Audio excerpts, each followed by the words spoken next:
안녕하세요. 외신으로 세계의 트렌드를 읽어드리는 머니부머입니다. 지난 주말에 G20 정상회담과 트럼프의 한국 방문이 있었습니다. 트럼프는 이 일정을 통해서 굉장히 큰 대어들을 낚았습니다. G20 정상회담에서는 중국과의 무역협상을 재개했고요. 판문점 깜짝 회담을 통해서 북미 협상을 다시 교착 상태에서 해결했습니다. 한마디로 지난 주말은 트럼프의 탁월한 협상 전략이 돋보이는 주말이었습니다. 한 번에 미중 무역 협상과 교착 상태에 빠진 북미 협상까지 모두 다 해결을 했습니다. 참 놀라운 외교 전술입니다. 이에 대해서 주요 외신 같이 말씀드리겠습니다. 먼저 미중 무역 협상에 대한 소식 말씀드리겠습니다. 미중 무역 분쟁이 지난 5월 이후에 세계 시장을 흔들었습니다. 금융시장이 굉장히 크게 동요를 했죠. 트럼프가 중국에 대해서 2천억 달러의 추가 관세 인상을 시작하면서 촉발이 됐는데요. 양국 간의 무역 분쟁을 계속 보복전을 이어왔습니다. 그 일단의 마침표를 이번 G20 정상회담에서 찍었습니다. 시진핑과 트럼프가 만나서 일단은 무역 분쟁을 휴전하고 다시 무역 협상을 재개하기로 했습니다. 거기에 대해서 많은 뉴스들이 쏟아져 나왔습니다. 보시는 것은 로이터의 뉴스고요. 좀 뉴스의 결들은 조금 다릅니다. 로이터는 휴전 협상 이후에 중국은 미국과의 협상 타결에 앞서서 아주 오랜 길을 가야 할 거다, 대장정을 가야 될 거다 라는 걱정을 하고 있다고 하는 내용을 전하고 있습니다. 보시는 것은 마켓워치의 뉴스인데요. 먼저 화웨이 얘기를 꺼냈습니다. 미중 무역 협상이 다시 시작됨에 따라서 트럼프가 화웨이의 금수 조치를 완화했다라는 것을 주로 다루고 있습니다. 사우스 차이나 모닝 포스트인데요.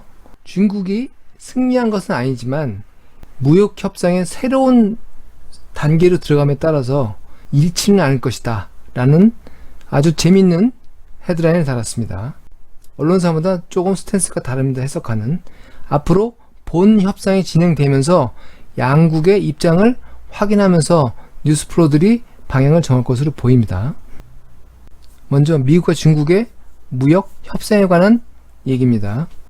지난 주말에 트럼프 대통령과 시진핑 주석이 만나서 일단 무역 분쟁의 정전을 다시 선언했습니다. 그리고 5월 이후에 중단됐던 무역 협상을 다시 재개할 것을 합의했고요. 이로써 전 세계 시장이 한시름 놓았습니다. 돌아보면 2019년 트럼프는 수많은 난관을 한꺼번에 극복하는 해인 것으로 보입니다. 연초에 멕시코 장벽을 놓고서 연방정부를 폐쇄하면서까지 민주당과 겨뤘다가 일단 한 걸음 물러섰지만 최근에 민주당이 46억 달러의 멕시코 장벽 예산을 승인을 함으로 해서 승리를 쟁취했습니다. 또한 최근에 멕시코에게 관세를 부과하겠다는 압박을 함으로 하면서 멕시코가 미국으로 밀려드는 이민자 문제를 해결하게끔 하기도 했습니다. 굉장히 큰 외교적 성과를 거뒀지요. 2016년에 러시아가 대선에 개입했다는 스캔들 문제가 있었는데요. 이 문제도 뮬러 특검에서 혐의 없음으로 최종 결론이 나면서 완전히 날개를 달았습니다. 정치적으로. 이런 가운데 5월달에 연초부터 계속 이어오던 협상에 대해서 지지부진하다는 판단을 했던 것인지 중국의 2천억 달러 수입품에 대한 관세를 25%로 최상한으로 올리면서 다시 한번 미중 간의 무역 전쟁이 시작됐습니다.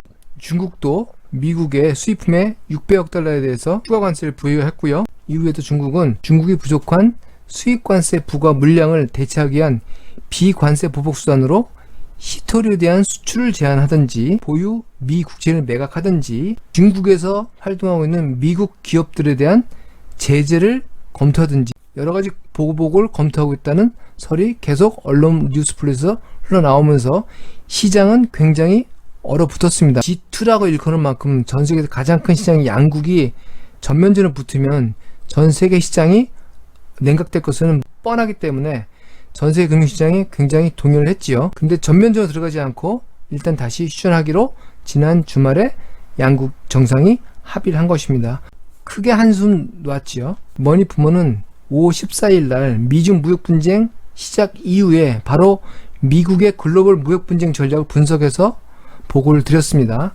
이 내용에서 트럼프의 연방정부 폐쇄 당시의 협상 전술, 그리고 2020년 대선 일정, 앞으로 일본과 유럽에 대한 통상 협상 일정 등을 종합적으로 감안할 때 6월 내지 7월에는 전반적으로 안정된 단계로 들어갈 것이다 라고 전망을 한 바 있습니다. 많은 언론들은 G20 정상회담에서도 미국과 중국이 만나지도 않고 상황이 심각해질 거라고 전망한 바 있죠. 어쨌든 원희 부모가 예측한 대로 양국이 다행히 만나서 휴전을 다시 하기로 하고 협상을 재개해 나가기로 한 것은 굉장히 큰 다행입니다. 스티븐 무누신 재무장관은 양국 협상이 한 90% 정도는 완성되어 있다고 언론에 인터뷰하기도 했지만 마지막 10%가 관건인데요. 중국이 협상을 해놓고 어물쩍 넘어가지 않도록 협상의 모니터링과 이행사항을 법적으로 강제해달라는 그런 내용들입니다. 이런 내용에 대해서 어떻게 수행할지 앞으로 한번 지켜보겠습니다. 그러면서 트럼프와 시진핑 양국 정상이 미소는 보이고 있지만 어딘가 서로 미소가 조금 달라 보이죠? 느끼십니까? 트럼프 대단한 협상 전략가입니다. G20 정상회담을 계기로 한 번에 두 가지 문제를 말끔히 해소를 했습니다. 지난 2월에 북한과 미국이 하노이 회담이 있었지요. 그때 결렬됐다고 미국 언론들이 굉장히 트럼프에게 부담을 많이 줬습니다. 트럼프 상당히 당황했을 겁니다.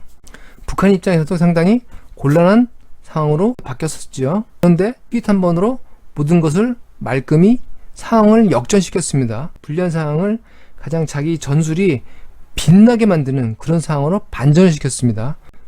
머니 부모가 보기에는 말이죠.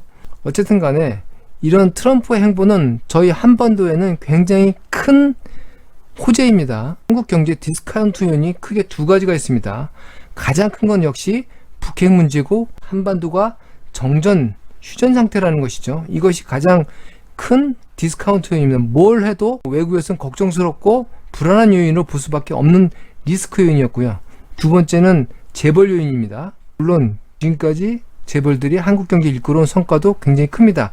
그러나 이후에 기업가 정신을 버리고 비도덕적이고 정경 유착, 기타 등등 여러가지 수단을 동원해서 부의 축적 과정을 자기들만의 것으로 만들어가는 과정이 있었습니다. 이런 것을 해외 투자가들도 잘 알고 있는 것으로 보입니다. 가장 큰 두 가지 리스크 중에서 첫 번째 리스크를 해결해주고 있는 것이죠.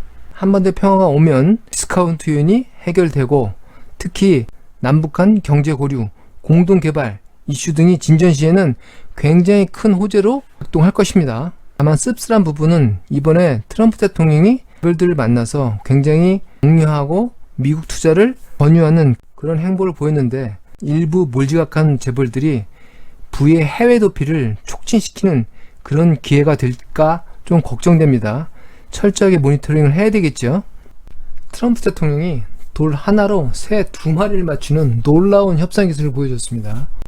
미중 무역 협상이나 북미 평화 협상이나 앞으로 진행 경과를 관찰을 해봐야 되겠지만 유착 상태의 두 협상을 한 방에 재개시킨 것 굉장히 높게 평가하고 싶습니다. 시장은 긍정적으로 반응할 거고요. 결과를 같이 한번 지켜보시죠. 지금까지 외신으로 세계경제 트렌드를 읽어드리는 머니 부모였습니다. 아직 구독 안 하신 분들 꼭 구독 부탁드립니다. 다음 컨텐츠를 기대해 주시고요. 감사합니다. 머니 붐!